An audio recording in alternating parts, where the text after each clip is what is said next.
So in this video, I will show you how to remove warm reminder on CNFan. As you can see now, like this one. So if you want to remove CNFan warm reminder, this video is for you. I'll show you step by step on how to remove this reminder on your CNFan account. So first of all, now close the CNFan.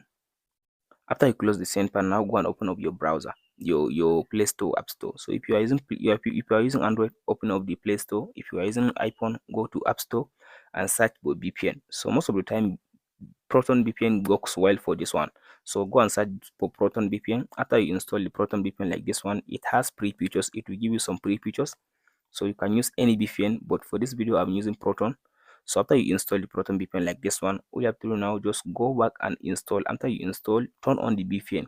After you turn on the VPN, don't go and then go ahead now and open up now the CNFan account application.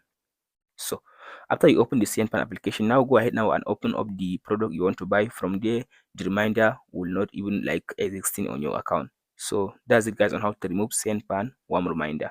Thank you for watching guys.